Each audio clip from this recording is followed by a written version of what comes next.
You're listening to BQN. Assimilate the audio.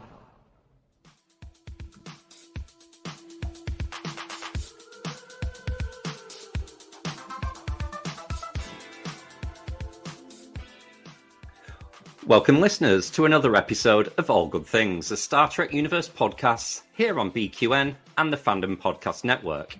I'm your host, Kelvin, and with me today are Amy, Mark, and Christos. Hi, guys. How are you? Doing good. Hello. Good morning. Fantastic. Are we all feeling bereft now that we've finished Picard? Have we all got big gaps in our social lives and in our hearts? Yes, my heart and my eyes are very sore from all the feelings and the cryings. I can't believe just how amazing it was. And the good thing that I love about Star Trek is that we get to talk about it with all our different friends, and everyone's like, messaging and, hey, what did you think of it? It's just such a wonderful community to belong to. I know. I think it was funny, like watching Thursday morning, like who I think Kevin Scarf was the first one to like get me in the DMs to be like, what did you think? Because you just want to talk about it with somebody. And then I think Christian got me after that, but it was like, and as the day went on, you could open up a little bit more into groups. But yeah, what an amazing finale. And I don't know that we've ever seen this done before, but to get like almost a half hour of an epilogue was nuts. Like there was so much in that, so much I think that was just for us, the fans. It was beautiful. Excellent. I think that's why they locked them in together for the two-part IMAX experience, was because they are meant to be seen back to back. And I feel like almost like it was a little bit of I don't want to say letdown, but a missed opportunity, shall we speak, that they should have dropped them just together so that the world could have seen them as two at one time. Because I really thought every episode of Picard across the board leading up to episode 9 was 10s across the board, but we get to episode 10 and I was like, nah, it's 9.5 maybe, only because I felt like, and I told Amy this too, I felt like episode 9 was the cake and episode 10 was the icing. It was just like, oh great, there's frosting here, but all the meat really happened in 9, and it was just like 10 was kind of like, oh, and here's the other stuff. Oh, that's great. These are nice. But it wasn't as fulfilling. I don't think I could have processed seeing 9 and 10 together for the first time. I think I would have I was already crying when the Enterprise got rolled out at the end of 9. If you would have kept going with that and then started everything else, I just probably had to have been committed. So Lord. The only episode I thought left you kind of wanting more and was weird was episode 7, which was the Dominion one, and that's the one that ends on the very dark note with Vadic taking over the Titan. That's the one that's like, no, you need to see 7 and 8 together, otherwise, because that was the one I didn't even find myself rewatching a ton because I just didn't like how dark it ended. Oh yeah, other than that, I thought all the other episodes were great as one-offs. I think it's interesting you say that, Mark, because I agree. I think episode 9 was better than episode 10, but I still think episode 10 was damn near perfect. I preferred episode 9, especially obviously the end, gave me a lot more feels. I think that was the fan service aspect, and episode 10 was right. Let's wrap up the story. Yeah. It looks like we've headed over to the escape pod without actually strapping ourselves in. So we might as well just fire up the escape pod. We've been living in the escape pod. What are you talking about? Escape pod. Escape pod! For the final time. Oh, you get to retire your little sound effects on that one soon, Mark. I hope you all enjoyed it. It was fun. What a 10 weeks. So I know, right? I mean, you obviously podcasted a lot of your thoughts yesterday on Galaxy Class. So have you got any kind of exclusives for us here on All Good Things that maybe you've reflected overnight and you've got anything more to add? Well, one thing I do want to make sure that I get out there, and of course, y'all know it's going to be about Troy, but to see her story, and that's when I was like, almost every single time she was on screen, I was just bawling. Like, it was so good to see her be an excellent counselor, and save. Like, I predicted, like, she's going to be the one to save them, and she did, because of that amazing connection that she has with Riker, and that enabled her. And like, she jumped up to action. That was a big thing. Like, when she was talking with Jack and she saw the Borg, she jumped into action. Like, she is ready and willing to do her job at all costs. And that is so nice to see. I just loved the Troy story, her and Riker, again, that strong bond, but her contribution to, saving everyone. Yeah. I like you said the contribution, because my thought was like everybody kind of had a piece in saving the day. I mean, between Geordi wailing out the Enterprise D and, Troy, the way she jumped in there to find Riker and get them out at the end, and the way that Beverly figures out how to zoom in on identifying Jack, and her badass tactical. I mean, is she better at tactical than Worf? I mean, that is right. And then even her willingness to sacrifice Jack and Jean-Luc, when she fires those torpedoes, not knowing that they would get them out. Yeah. Like, okay, I'm doing this because it's better for everybody. And then who else? Worf jumps in there and he saves the day with him and Riker at the end. And it was one thing. Geordi was highlighting his command skills. Data was going to pilot the thing into the cube, and they were all like, oh, this is, even with our computer fully operational, like, this isn't something that you could realistically do. And he just like looked at him as a human for the first time. This is the first time we're seeing Data's real humanity come out, and he's like, I can do this. And then they have that moment, that just glance between Geordi and Data, that is just, this is 40 years in the making of this glance between the two, and he's like, all right, my friend, you got this. And then you just let him do his thing. Did you get major Return of the Jedi vibes from that whole thing? Who didn't? From what, the Enterprise D flying inside the zoom in through the cube. And then blowing up the core at the center of it, which is very Return of the Jedi. Yeah. Is it Jedi or A New Hope? Oh no, it's Jedi that they go into the middle of the Death Star. Yeah. Ah, right, okay. Lando's flying the Millennium Falcon. What did we think of the Enterprise D's somewhat newfound maneuverability? Obviously, they couldn't do that on CGI back in the day, so it seems new. But we're just so used to seeing a Galaxy class to be so lurching and fortress-like and slow. And now to see it like a computer game, zooming around, I'm not sure how I feel about it. I think you can liken it to Strange New Worlds. I mean, we're seeing the original Enterprise zooming around with much more maneuverability than we've ever seen it before. Yeah, the way Ortega's pilots it. So I think you're seeing what it was always meant to do, but they couldn't show us it. Yeah. I'm fine with it. It just kind of seems it takes me away from that effort that they've gone to for everything to be authentic and as it was, but this is new, so it's interesting. Well, to tag on to that, we briefly mentioned Star Wars, and if you guys remember from Rogue One, a Star Wars story, it was the first time when we really saw Vader unleashed and just going through that corridor and throwing this body and that body and pulling this person apart and using his lightsaber. And we'd never seen Vader battle like that before because they just didn't have the ability to do it before. So it was the same kind of thing. It's like we already knew that he could do that, but it was the first time we could see it in action. Okay, so put the technology and what we have aside. I feel like when you're rebuilding, say like an old car, like you're going to put in the newer engines and the newer shocks and stuff, but you're rebuilding it. Just keeping the frame, but that car probably, if you do it right, is going to outperform the original car. Say, like if you're building something from the 1970s and you're rebuilding it now, like there's been improvements. So even though it's the shell of the old car, I think it's going to outperform the original. Like I ABBA. like how you're thinking, Amy. Well, and to remember, the Star Drive section is not the original Star Drive section.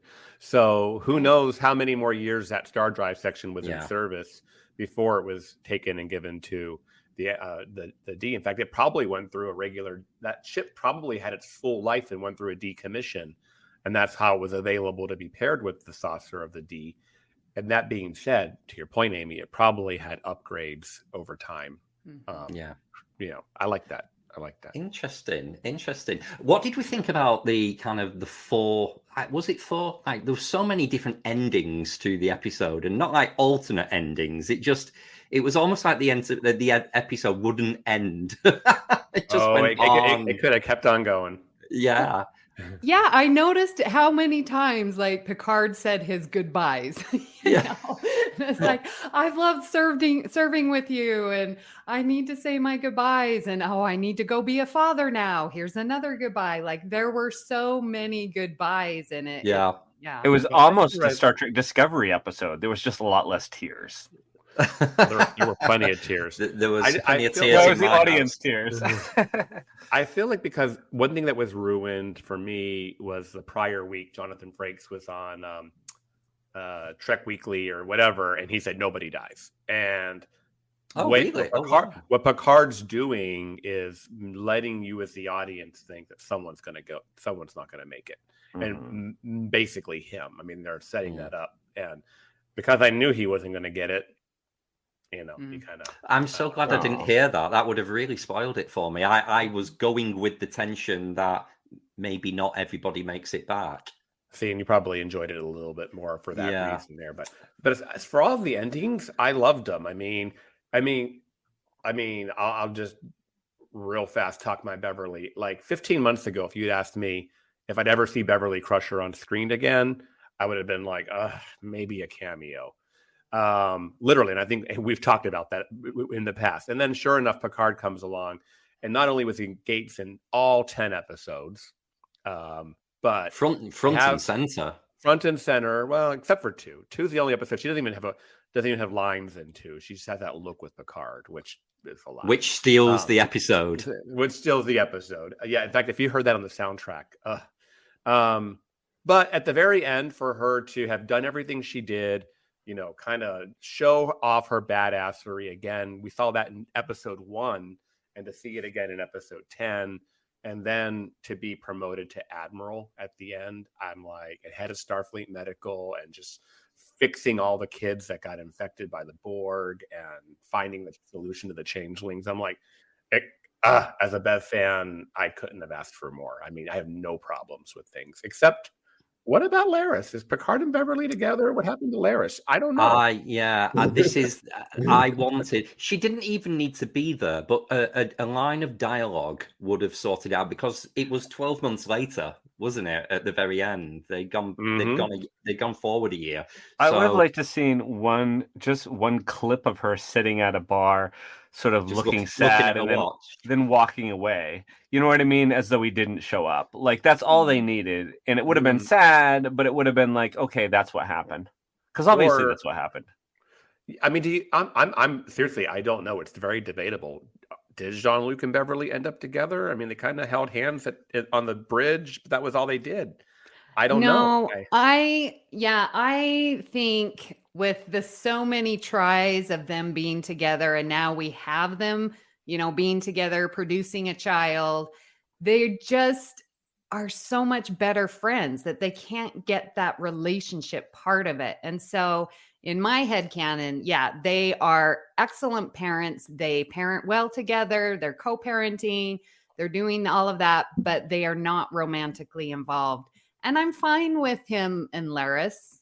So I'm okay with that. It would have been nice if she showed up at 10 Forward at the end as well. Maybe just briefly and be like, oh, I'm going to go hang out with Guinan now, and then walks away. She didn't need to be in the whole piece. But I think that would have had the same effect of Guinan being there. The premise of that scene was that it was just those 7 people. And as nice as it would have been for more, I think it would have taken away from that chemistry of the 7. Picard has done more bartendering in this season than like Guinan did in the entire run of Next Gen. He loves it behind the bar. Yeah. I just wanted to say again about Beverly, for what you were saying, Christos, earlier. I thought Beverly shined. Like the way that they, like biology, medical, technobabble, put the things together was brilliant and made her so important, because there were so many episodes where it's like, how are you going to write her? But they got her in with looking at the medical, thinking the way that she does, and then applying it to the technical. I loved it. Yep.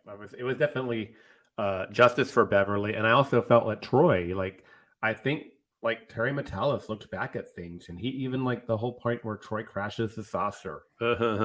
Lands. Let's give her that arc of driving the ship one last time to saving them, and running up there, and to your point, running and jumping at the helm. I just thought that was perfect. In fact, I was kind of wondering why she wasn't at the helm earlier when there was nobody at the helm, Well, they establish in all the dialogue that Data's doing all the driving in episode. But I think I know she was computering, but I thought it would be I think they missed a great opportunity for a comedy moment there.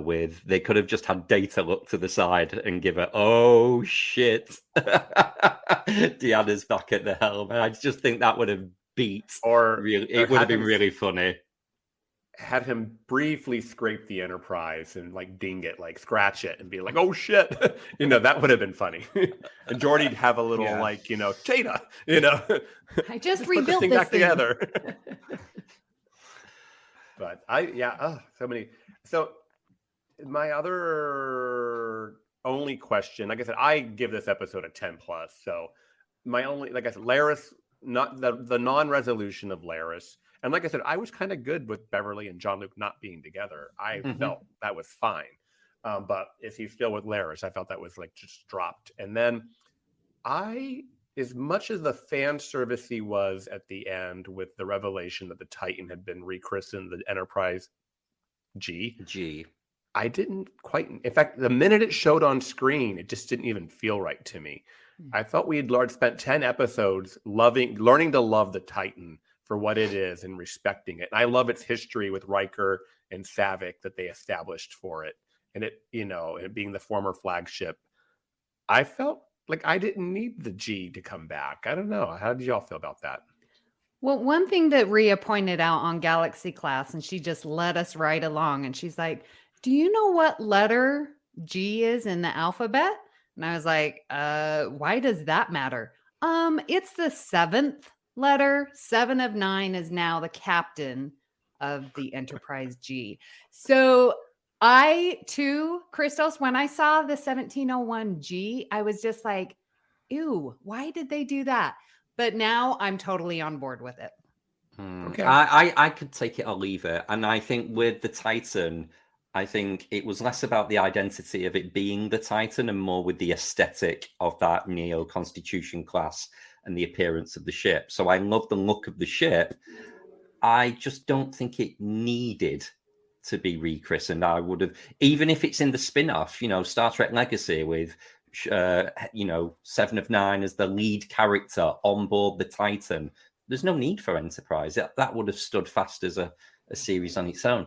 Can I just point something out as well, in case we do get Legacy and 7 of 9 is the lead actor character in the show? If you think of the development of Star Trek and the leads that we've had in all the series, you had a young straight man, and then an old straight white man, and then a black man, and then a woman, and then a black woman, and then Prodigy leads with an alien, and now we're going to have a show with a queer character as the lead.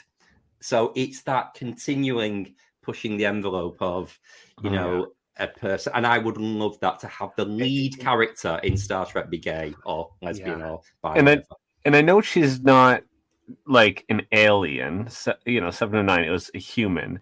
But even so far as having like prosthetics and at one point have being assimilated and it had been part of the Borg collective, it's the first time we've seen that in I guess like not animated form. Like I wouldn't consider an alien, but like not 100% human. Like she did have a special like Borgified abilities or whatever. And so it's the first time we've seen that as well, like on screen, not animated.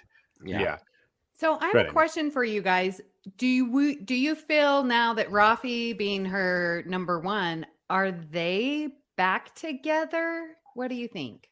I can't see them. I can't see a command structure allowing first officer and a captain to be romantically involved. That would not happen. So I think they're very good friends, like Jean-Luc and Beverly.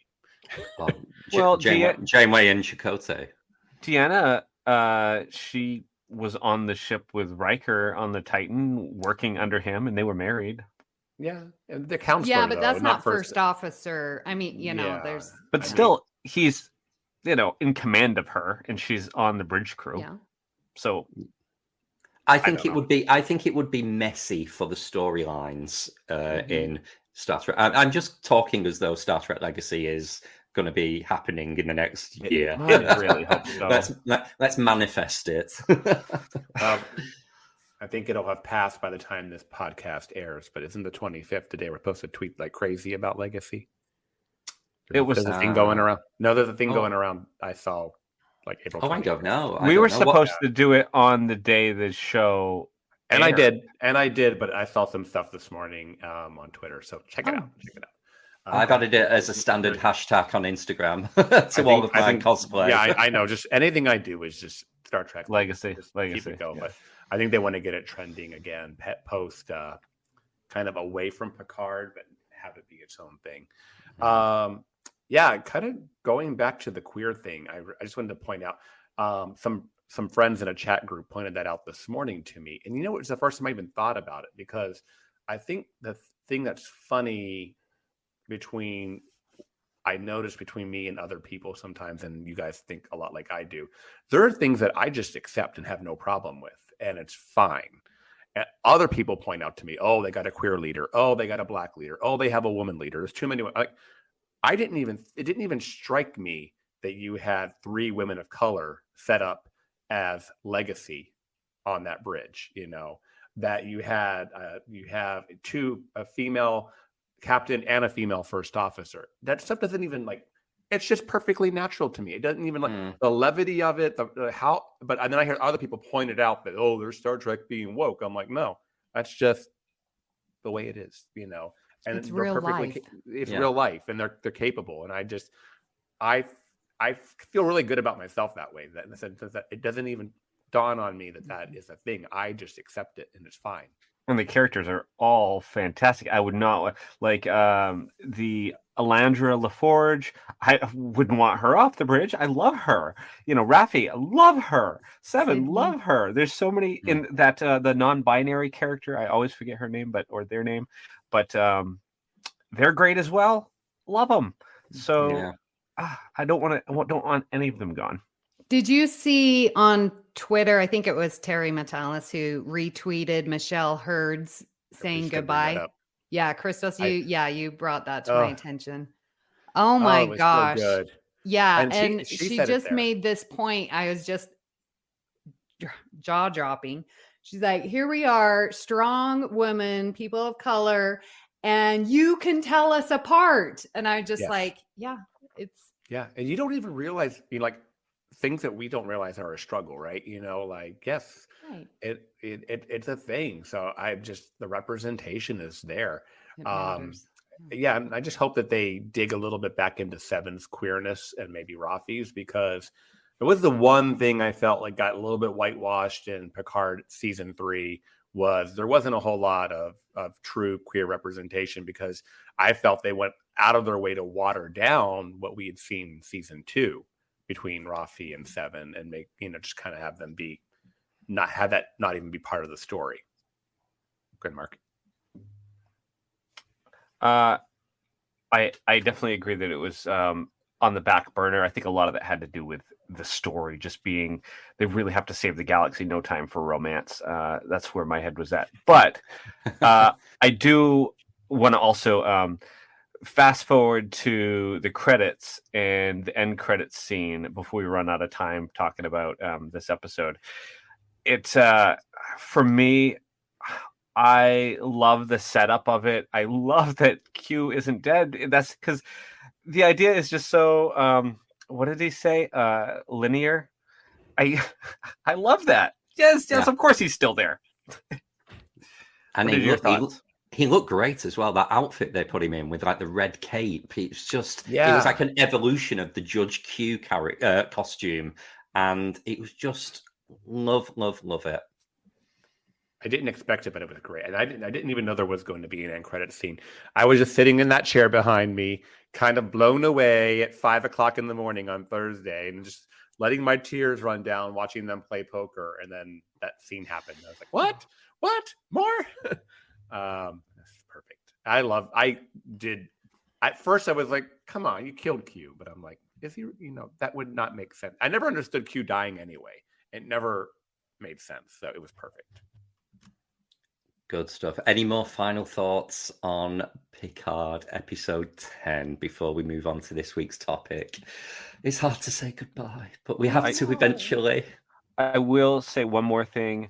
If you guys enjoyed Star Trek Picard at all, in the least, and you would like to see these characters go forward, tweet like crazy, hashtag Star Trek Legacy, and also watch the heck out of this show. I mean, just put it on in the background as you're going to sleep. Just leave it playing. Just get those numbers up. Yeah. Keep it in the streaming top 10, and that's how it'll happen.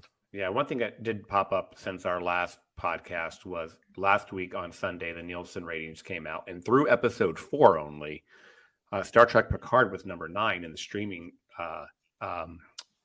ratings, and no Star Trek show has ever been in the top 10 streaming since, and that's only a kind of a newer chart. Only one other Paramount Plus show, which was 1923 with Harrison Ford and Helen Mirren, actually made it to the streaming. So my gut tells me that as this week, in fact, I think the next week's ratings are out today. Now that they'll have episode 5's streams to add to that, it's only going to go higher in the ratings. And I'd love, and to your point, Mark, the more you watch it's hours watched is how those ratings work. So when you watch the episodes 2 times, you've actually contributed, or 3 times. So just put Paramount Plus on and hit play and go to work,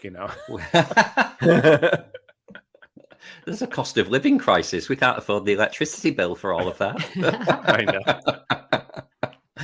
Wonderful. Right, guys, I think it's time we moved on to this week. And dare I say, move away from Picard and TNG and head over to the Bajoran system and see what's going on at DS9. So this week, we are continuing with our Get Off My Ship series, or maybe it may be the Man versus Machine series, as you may go on to see. But no, officially, it's the Get Off My Ship series, part 3. And this week, we're looking at DS9's Civil Defense.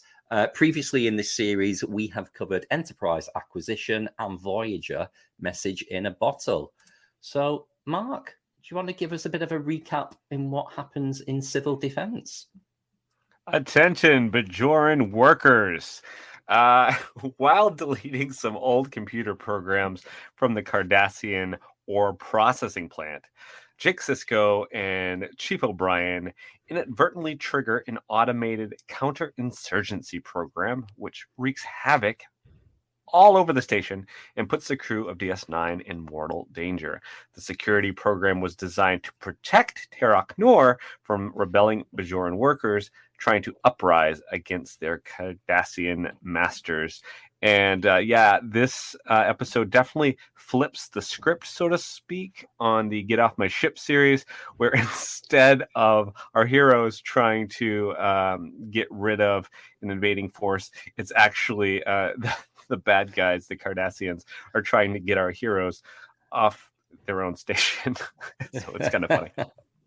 Indeed. So we've called topic one "Attention, Bajoran Workers," just to kind of talk about that. But yeah, how interesting that you could almost, we talk about the Enterprise D in Picard as the character itself. If you think of DS9 as the character, it's like the station itself is saying, "Get off me! You guys don't belong here." I just think that how many times did we hear "Attention, Bajoran Workers"? I'm like, okay, that's our new drinking game when watching this episode. We'd be wasted. Maybe they should have had that in the counterinsurgency program because we'd be dead. We'd have that many shots. Exactly. All right, everyone's drunk. Get back to work. Okay. Mark, is it Mark Alimo? Is that his name? Yeah.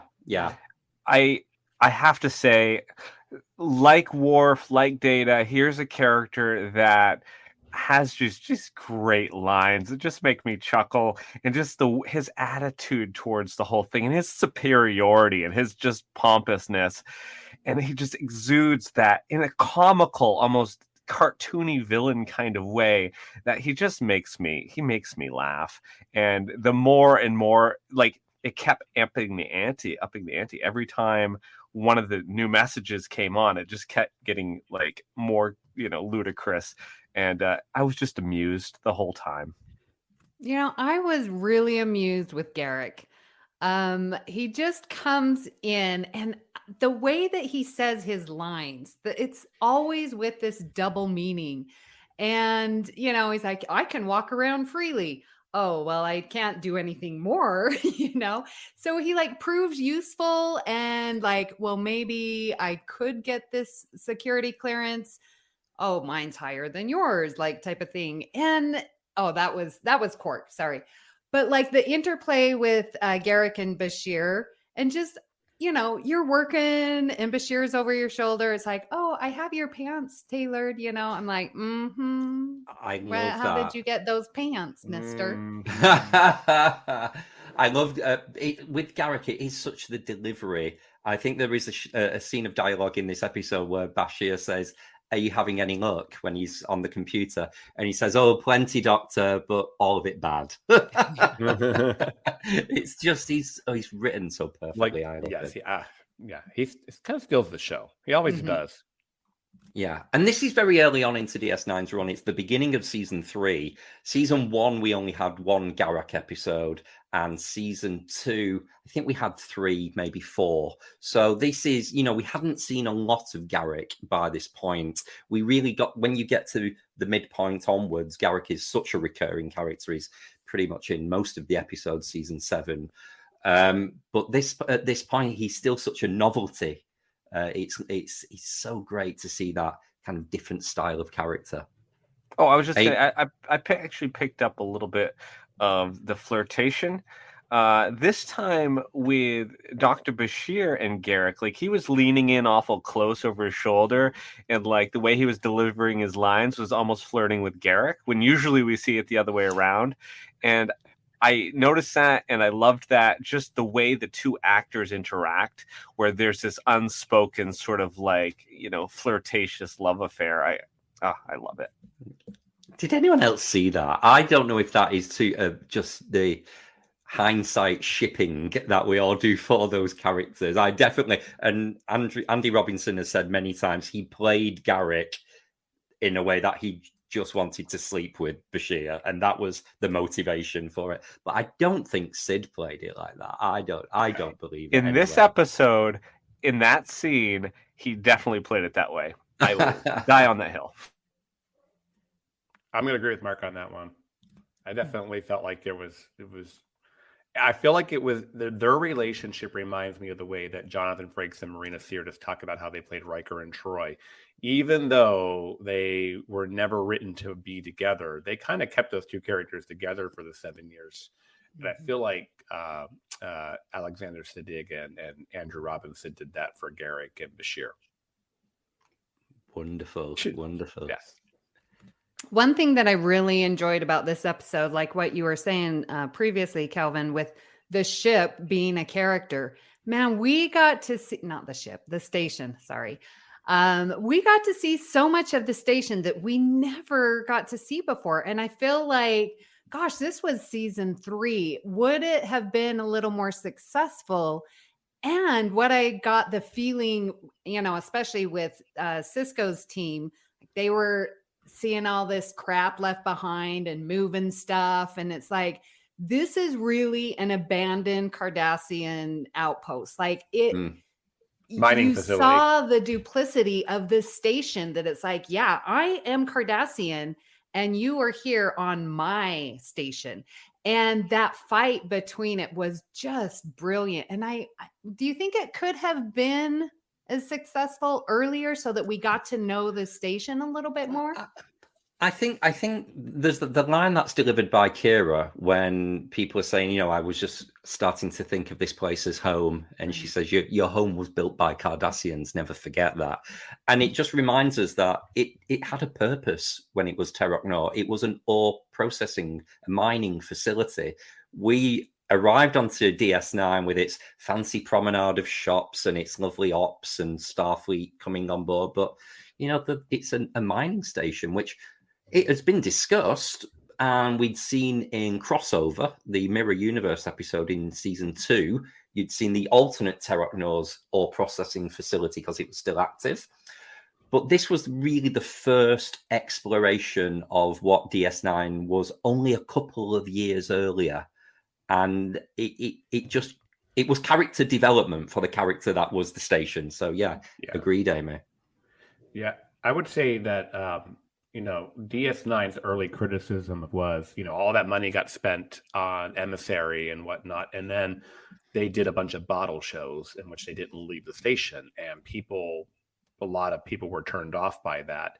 And then if you think about season 3, they had just built the Defiant sets and whatnot. So what did we get? Some bottle shows because you got to pay for those, those new sets that were built. So they got to keep the costs down. So it's kind of like we see this almost by accident because we have the Defiant now, because that they have to go do these bottle shows. But to your point, it gives us a much richer understanding of Deep Space Nine and what it is, or Terok Nor, and what it really was and what it represents. I think that it's episodes like this that give the Cardassian occupation a little bit more peek behind the scenes of what it really was, and it was slavery.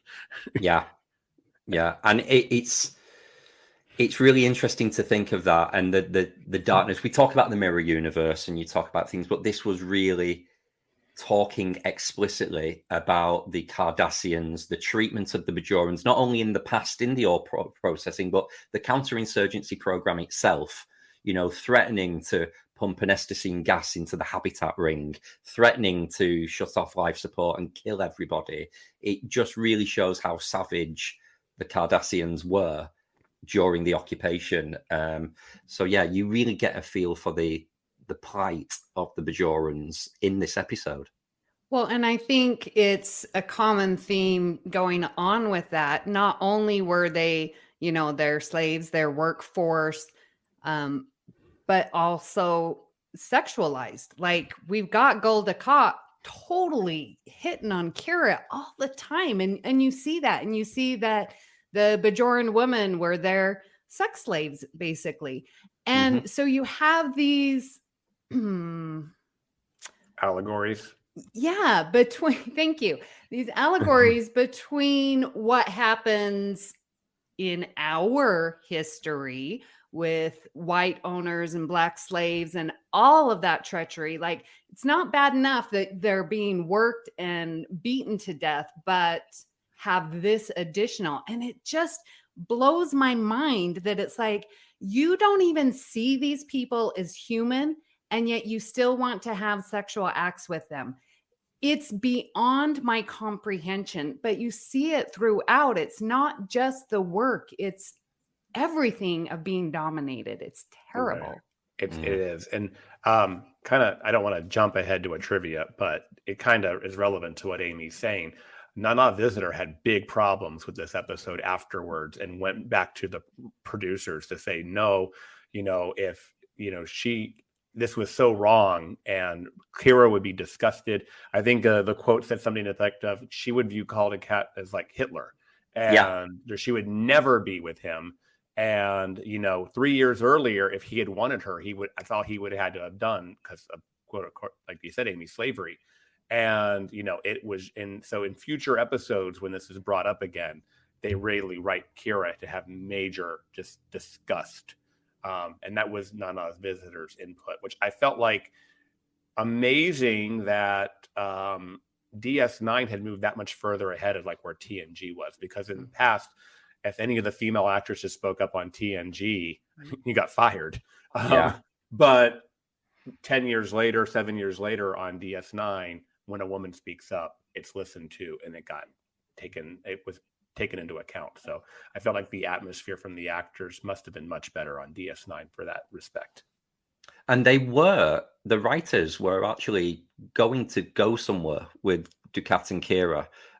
You saw in kind of season 4, season 5, Return to Grace, and the other episodes where Kira and Dukat are together. There's this hint of a relationship, but Nana she just would not have it at all. And in the end, that's what became the Wrongs Darker Than Death or Night episode, where they had to switch the character to Kira's mother. Yep. Because Nana just said, we're not having that. It's unbelievable. This man is Hitler. Yeah. So naughty Cardassians, but let's not escape the fact that even Gul Dukat himself wasn't trusted by the Cardassians, because they had the little embarrassing moment where he tried to beam off the station, which triggered an extra subroutine in the counterinsurgency program, and his cowardice had left him stranded and in the same position as everybody else. Brilliant. I got like move up long home vibes, or suddenly he's part of the game too. Whether he wanted to be part of it or not, you're now part of the game. I'm like, screw you, got the cat. This is all you now. Good stuff. We get a lot in this episode of dialogue between Garak and Dukat themselves, and the character development of it. And again, we're talking DS9, it's early, but here is a relationship milestone between two guest stars. These aren't even our main cast, and this is the beauty of DS9, that how much development they put into this B cast. So we get all this bickering and Dukat laughing his head off because Garak cowering under a console. What did we all think of this? Did it strike a chord when you were rewatching it, of maybe the curiosity? Amy, I'm keen to see what you feel of this, because by your own admission, maybe you don't know the full story of Dukat and Garak. No, I do not know the story at all. So fill me in. Oh, right. Well, I had to borrow some knowledge here from my partner, who's a prolific reader of all of the book series. Christos, I know you're a bit of a bookworm as well for Star Trek, but the Andrew Robinson's novel, A Stitch in Time, really goes on to explain the relationship with Dukat and what actually happened. Pro-Cal Dukat was Gul Dukat's father in A Stitch in Time, and he worked at Central Command, and he was a bit of a Donald Trump character. So he was engaging in all sorts of nefarious, dare I say, criminal activities, using his position at Central Command to shield him. Formed this really naughty group called the Brotherhood, and they were up to all sorts. And it was the Obsidian Order who had to investigate this, and it was Garak who was the person who interrogated Gul Dukat's dad, and the humiliation of all of that, which led to his execution. So that was the reason why Dukat hated him. And then to further and to get the revenge, this aspect of Garak being exiled on Terok Nor, it was Dukat himself that assigned Garak to Terok Nor while he was still the prefect, and Dukat made him the tailor because it was a humiliating job. So it goes throughout a few of the book series. So, and then Garak being Garak, he was brought on to fix the uniforms as a tailor for the Cardassians, but actually thought he would add a little bit of flair to it and started creating women's dresses. And he actually made it his own in further defiance to Dukat. So it is really, really complex, that relationship, how much they hate each other. So I just love it. I love those characters. I thought the exposition between the two was like amazing, and it's just further illustrating their distaste for each other. But I felt like, man, when Garrick threw out the Gul Dukat flirting with Kira and all that, man, he got him there, man, because it's like you could just tell when you catch someone unawares, and Garrick having that keen insight into people and relationships and body language and whatnot, he picked up on it like that. And I felt like in this particular case, he won the round. Absolutely. I just want to drop in there as a little plug, actually. The novel A Stitch in Time is 20 years old. Andy Robinson released it straight after DS9 finished, and he's just recorded an audiobook and putting it on audio with his voice as the narrator.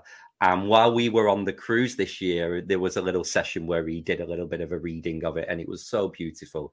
So it's due to be released any day now, and I would advise any DS9 fan to go and listen to that. And it will have the same impact as when Kate Mulgrew read the autobiography of Catherine Jane, where it will just give it a lot more prestige that Andy himself is reading it. So it'll be so good. Yeah. And there's two other books, since we're talking books right now, real fast. If you're a Garrick fan, there's two books you need to read. First is Enigma Tales. They're both by Una McCormick, by the way. Enigma Tales picks up a couple of years after DS9, and Garrick is basically the president of Cardassia. There's also a big Dr. Pawlowski storyline to this episode, and Bashir. And then the second one is Second Self, which is a Picard novel, the most recent Picard novel, which deals with the event it takes place right before season 2 Picard, but it does also visit Garrick's story again, which is and Rafi. So it's more of a Rafi Garrick story. But anyways, more on Garrick if you guys are interested. Fantastic. Mark, what do you think about the Dukat and Garrick relationship and the charisma of it? Did you, as a viewer, were you kind of invested into this level of hate, or did it leave you curious as to the backstory between these? It gave me, I actually could relate kind of to Garrick. I found that the way that Gul Dukat treated him is a lot of the way that, I guess, straight, cisgendered men have treated members of the LGBTQ community for years. Just very dismissive and condescending, and almost like the superiority above him. And I just love the way that Garrick just is having none of it, and is standing up for himself and going toe to toe, and actually, outsmarting him in the end. I thought that was a fantastic way to play that. It's just great. This was happening in the 90s, and to see, that what we know of now as being like a queer character, showing that level of power, I thought was awesome. And I love that. I've never thought of it that way. You all know my feelings on Worf and how I go on about toxic masculinity, but yeah, you could easily transplant that to Gul Dukat. He is so toxic, but there's something about, and this is awful to say about such an evil character, but there's something charismatic I find about Dukat. I'm not saying I'm attracted to him or anything horrendous like that, but sometimes rather manipulative and powerful people do have a way of kind of casting a spell a little bit on people, and I think it's a testament to Marco Lemo's acting and the writing. But yeah, there's something about Dukat that when he speaks, I listen, and maybe that is some kind of internalized homophobia from me, that I'm thinking he's a powerful straight man, and I'm programmed to listen to him. Who was in somebody that we talked to from our circle, I don't remember who, had mentioned that they were in an elevator with him at STLV. Do you guys remember that? No. With who? Marco Lemo? Yeah.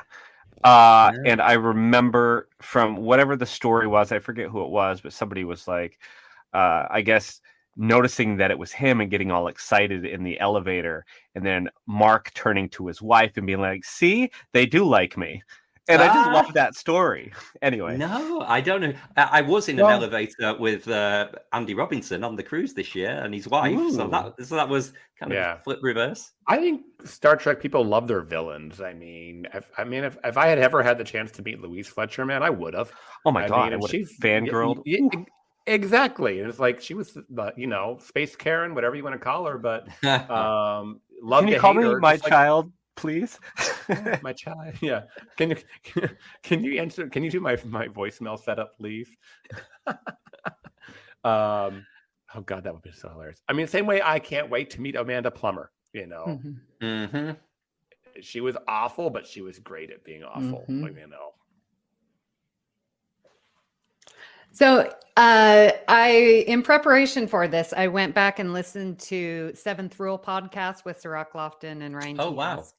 And so I was listening to this, and, we know the TNG crew were playing pranks and having so much fun. And then we have the Deep Space Nine crew. It was more serious, more focused, more, let's just do our jobs and be done. But Sirach did tell this funny story where Colmini told Sirach when he was climbing up in that ore depositor, the shaft. He's like, he told him that there were spiders in there. That's so cruel. I mean, Sirach, how old? He had to have been, 15 13? Or something? And I thought that was a pretty good practical joke prank to play. So I was glad to hear that. I'm like, oh, see, they do have fun with each other.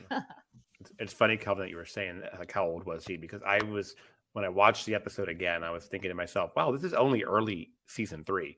And Jake is basically just a little kid still in season 1. So he grew that much in 2 years. Like, I know and we've all met Sirach Lofton. He's a tall guy. So he obviously sprung up, but he went from like little boy to young man pretty fast. He was saying that his tan onesie jumper thing, he's like, that didn't last very long because he was in his growing spurt, and so you don't see that outfit much longer. He grew in a lot of ways, and I think that's why they had to start tailoring his costumes different. Mark. Wow. I liked moving away from Jake Sisko's anatomy. They had a few episodes where they paired Jake Sisko with O'Brien, and they were trying to foster and develop that, make him the new Wesley Crusher. So introduce him to Starfleet operations and things, and him decided, but it clearly obviously didn't work. So that's, you'd get a definite hard stop with Jake, and it's picked up with Nog, and Jake goes his own way to be the writer. But it's interesting when you do a rewatch and look back and, almost seeing Jake on this kind of apprenticeship, working with Chief O'Brien in these early episodes that you just wouldn't imagine him doing later on. It's I kind of like totally cool with that, because I think of it as like, well, I have this opportunity because my dad's the boss. If I don't know what I want to do with my life yet, I can go hang out with all these professionals and see what they do and find out what it's all about and kind of try things. So work experience. I kind of like internships. Kind of like that was my headcanon watching that last night. I was like, oh, because this was very different than, you're right, what Jake ended up becoming. So where they ended up going with the character, I thought was fantastic. I've always loved that he wasn't Wesley. He wasn't this, wonderkind, kid that could do anything. No, he ended up being a writer and being creative, and I love that. It's funny. That's why I was very happy to see Drat Crusher end up in Starfleet, because Wesley didn't end up there. Jake didn't end up there. So it'd be really nice to see somebody's kid follow in their parents' footsteps and end up in Starfleet. You do know that Captain Seven will, first things first, appoint Lieutenant Naomi Wildman to her ship. So she's definitely in Starfleet, isn't she? Let's face it. Yeah.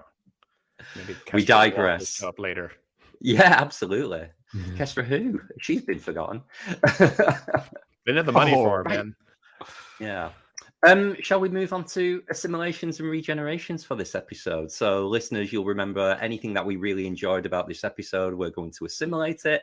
And our downs for the episode, what we weren't so mad on, is a regeneration. We're going to hand it back.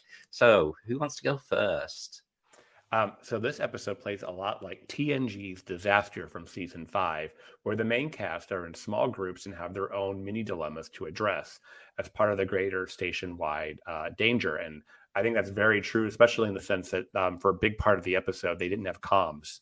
So they didn't know what Jake and them were doing. They didn't know what Sisko was up to, and they didn't know what was going on in ops. So I thought that's a pretty good allegory there, or just reference there to disaster. I would love to assimilate that one of the first lines in the beginning of the episode when the program first gets initiated and Sisko's in there and he's so over it. He doesn't want to listen to Dukat anymore. He's like, whatever. Okay. I represent the uprising forces and we surrender. And he's just like trying to dismiss the whole thing and get out of there, get it to shut up. And it was a great acting there. And I just, almost like the eye roll that he made and stuff. It was just really superb. I just love that. Okay, I have a regeneration, and it's sort of the ending.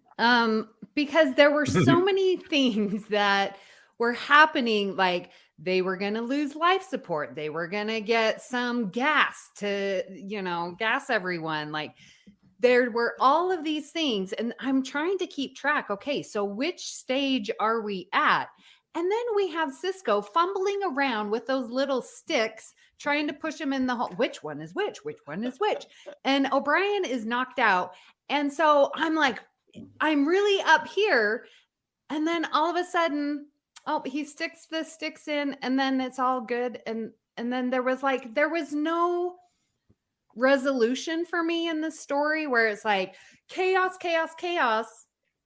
And then, okay, there goes Quark and Odo walking down. I loved that part of it, but I'm like, wait a minute. There were so many disasters going to happen. Where were we? I didn't feel like there was a good conclusion of the station shutting down. I think I didn't get that character for the station. Can I help maybe walk you through that one a little then, Amy? So yes, the peril was... Yeah, so the peril was the station building to overload, and the reactor was going to discharge and blow up the station. So Sisko had to make that reaction fire outwards rather than inwards, and it was absorbed into the shield. So Sisko putting in the isolinear rods into the system, it really reminded me of the Naked Now, with Data putting the isolinear chips in. That made the Enterprise then go to warp and avoid the asteroid. Right. So to me, it played very much the same way as that. So would you also put the same label of crap ending onto the Naked Now because they didn't get hit by an asteroid? Well, no, because I didn't get to, we saw the ship leave and not get destroyed. So do we say life support is now restored? We're no longer those things, those systems that were down, I didn't feel were resolved. Right. So you wanted maybe more of a kind of a cleaning up the mess scene at the end. For the station's sake. I mean, that it was a character, and all of a sudden, boop, we're all happy again. So help me out with we destroyed life support. We have 12 hours of life support left or whatever. But then it dropped down to 5 minutes all of a sudden. And then, but how do we have life support again when they destroyed the station, destroyed the console, and literally that last shot is everything's normal on the promenade. But they really damaged that place a lot in that episode. Kara was shooting way too freely. Kira loves shooting a console, especially if it's got a Cardassian LCAR system on it. I know, she's like, get out of the way. Excellent. So my regeneration, somebody help me. When Garrick was able to just go through any force field he wanted to, why wouldn't you just go to one of the runabouts where you have separate Starfleet systems there, transporters, and everything else at your disposal? Like the fact that their comms didn't work because the station comms were down. Well, what about the tie-in to the Starfleet systems that were in the 3 runabouts and the Defiant? Like, that is, I thought, like, just kind of, oops, we forgot about that little plot hole. Yeah. And reading some of the behind the scenes stuff of this episode was a shit show in the making. It literally, every writer touched it. I think Michael Piller at one point told them this was shit. Like, it literally, and I don't know that it holds up. I think because of these little like loose ends, I feel like it's a bit Swiss cheese. There's a lot of holes in this episode that I can't quite reconcile. Mark, one of my regenerations for this episode is, let's have a moment of silence for the unnamed red shirt. Okay. That one guy.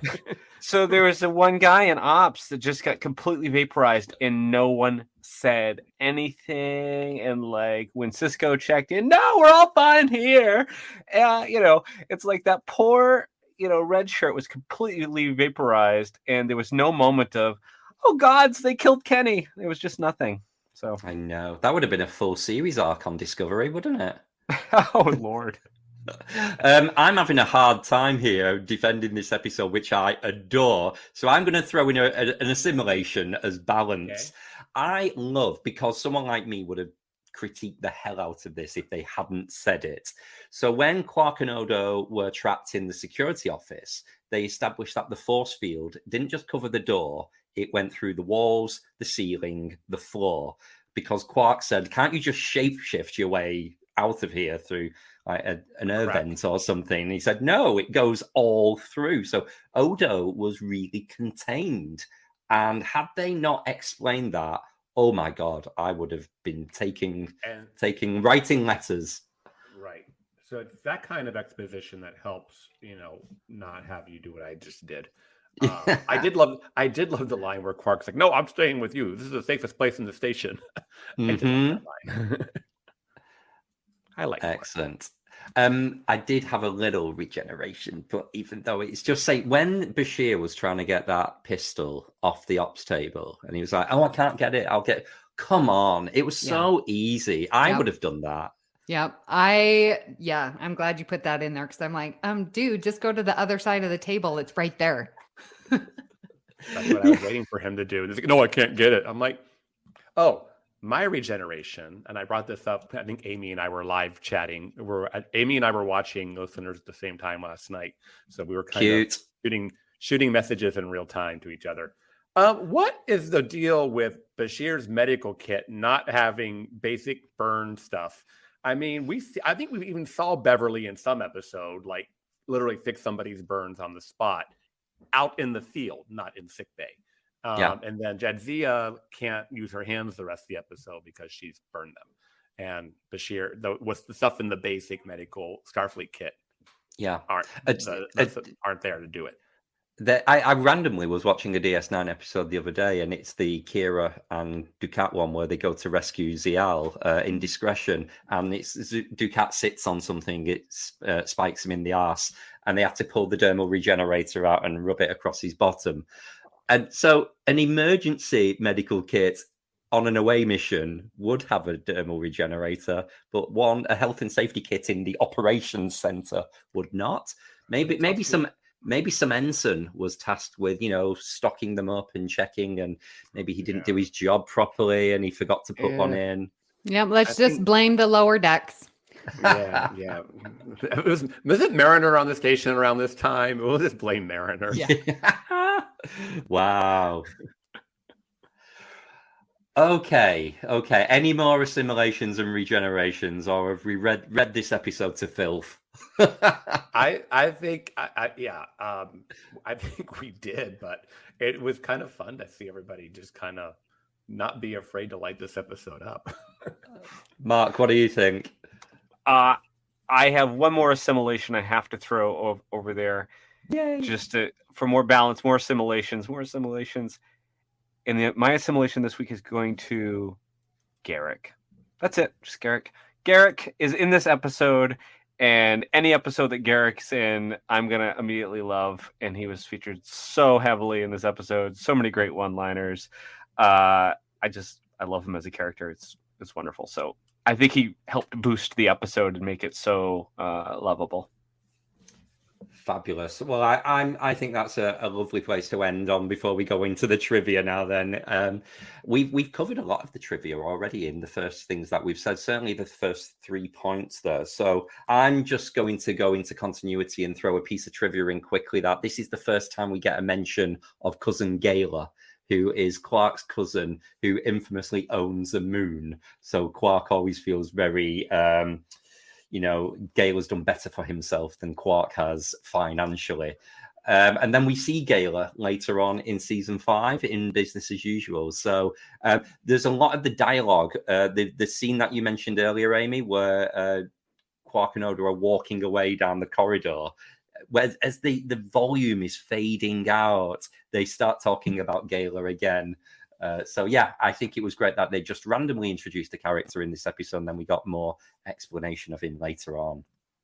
Well, I was hereby accusing this of being a big bottle show, but the VFX of shooting, having that replicated device there in Ops, and then I believe they said over 2 or 3 pages of dialogue, they had 60 phaser blasts. A lot of the budget was used on those scenes alone on what should have been a cheap bottle show. So I think they set out to do a bottle show to save money and end up spending a lot of money anyway. Well, this episode marks a wardrobe change for Odo, which I think is called back. Is it called? No, it will be called back in a future episode. So he's not wearing a belt. But if you remember, Kira's like, hey, what happened to your belt? And he's like, oh, I don't need a belt to hold up my pants. I'm a changeling. But then did bring the belt back just for her. So I thought that was cute. Yeah, love that. Crossfire in season 4 is one of my favorite DS9 episodes. The whole unrequited love by Odo is beautifully played, and it tugs my heartstrings. That episode, I love it. Well done, Amy. Referenced rules of acquisition number 75. Home is where the heart is, but the stars are made of latinum. I just love that. Thought that was cool. What are you holding up? Christos is holding up his rules of acquisition book. Excellent. Yay! I don't have that book. I'd love that. This actually came out while DS9 was still airing. So they actually left some blank, and there's some of the rules aren't filled in because they hadn't been stated yet, but there are some blank pages at the end for you to write in additional rules as the show introduced them. Oh, that's nice. What year was that book? 1995, it says. Oh, wow. So there's so many you can fill in. Yeah. There's a challenge for you, Christos. Go and finish the writing. I know. If you think there were any book that was going to be updated along the way, it would have been this one. And so just a little paperback. I mean, I'm sure it'll be on good old Memory Alpha as a full 285 list. All right. Final thoughts, everyone. Well, this was a really fun episode to watch. I've seen them all, but I don't ever remember. But yeah, it was just good. Again, the station being the character that I love the most. And then the interplay, like we never get to see Cisco, Jake, and O'Brien, just those 3, and them working together. And yeah, these different pairings going on was really a joy, and it was like fresh. It was, I liked it. Yeah. For all the problems I had with the episode, I just really enjoyed watching it. Like, it was funny. And then I was kind of thinking back to my longstanding rivalry with Kelvin here. This is why I don't watch a lot of season 2 and 3 of DS9 because of episodes like this. But actually, it was really weird. I was just sitting on the couch last night. I was not drinking, and there were no other substances going on. But I did enjoy just watching it, and even for all the holes in it. I mean, maybe it was because Amy and I were bantering a little bit back and forth, but it was like, okay, all right, I'm just going to keep going with it, and I really enjoyed it for what it was. Good. I'm glad to hear that you enjoyed it. And I loved waking up this morning and seeing those messages on our little group chat where you'd been watching together. So I was like, yay. What are your final thoughts, Mark? Oh, such an enjoyable episode. I'm glad everybody else seemed to like it too. Obviously, the dialogue was one of the things I really loved about this episode. I also really gravitate towards the sort of get off my ship kind of series. I always think it's fun when our hero is like the bottle episodes that primarily take place on the ship, but them having to retake the ship. And this was, as we said at the beginning, sort of flipped on its head, where it's like, oh, like the ship itself is trying to get rid of all of our heroes. And so it was a fun watch, and everybody kind of got their moments to shine through this, and they were all participating in regaining control. And it was fun. It was a fun ride. Couldn't agree more. Something for everyone. Even Jake Sisko had lots of good stuff to do in this episode, so it's a real favourite of mine as early DS9. So, Christos, do you want to tell us all where we're going next week? Sure. We are actually introducing a new series next week. Shocking. It's what we do here. It's called the Architect series, and this will be part 1. And our first episode will be in tribute to DC Fontana. In this series, we focus our attention on the people behind the scenes who have brought our favorite shows to life, from the writers and directors to makeup artists who truly are the architects of this franchise. And oh my God, I can only think of so many people for this series. I mean, we're going to have fun with this one. But yeah, DC Fontana, what a legend there. Original writer and kind of showrunner to a certain extent, unofficially, on the original series, the animated series, and the first, I believe, 13 episodes of The Next Generation. So lots to talk about there. And I believe she also has some writing credits as far as DS9, right? See, all from memory. Wow. I like Dorothy Fontana. That's her real name, everybody. And she also wrote several novels along the way too. Yeah. So we have a lot. I guess, guys, we have some homework to do. This is not going to be just like go watch one episode and we're going to come back next week and talk about it. Yeah. Remember, she did the novelization of Unification. Yeah. Oh, wow. Yep. And Encounter at Farpoint, but didn't get credit for it. So what you have to do, I think what you have to do is memory alpha her a little bit. And also, what was the center seat had quite a bit of information. That's right. As well. Oh my God, we're going to be so busy this week. Yeah. I know. And I have a business trip this week, so this should be interesting. I thought you guys liked these researchy kind of episodes. Yes. We do. No. It's just like it's like I said, this is not you can just get started on Saturday night or Sunday morning and still show up and be able to do it. I'm getting back at Amy for the 2-parter last time. Oh, come on now. I didn't have to watch that one. I know Unification so well. I didn't have to watch it. Love it. Well, we would love to hear what you thought of today's episode, and we hope that you'll join our Facebook group, the BQN Collective, and continue our discussion over there. You can also tweet your thoughts at AllGoodPod. So please make sure you follow the network on Twitter and Instagram at BQN Podcasts. We've also partnered with our friends over at the Fandom Podcast Network, where you can find us by searching the master feed. So, Christos, where can people find you when you're not headfirst down a shaft in ore processing? Shit, you found my spot. You can find me on Facebook and the BQN Collective, on Twitter and Instagram at GreekGeekSD, and also on my other podcast, What's the T-Bev, also on Twitter and Instagram and YouTube at What's the T-Bev. And Mark, where can people find you when you're not hovering over Garrick and Ops? Oh, I'd be there.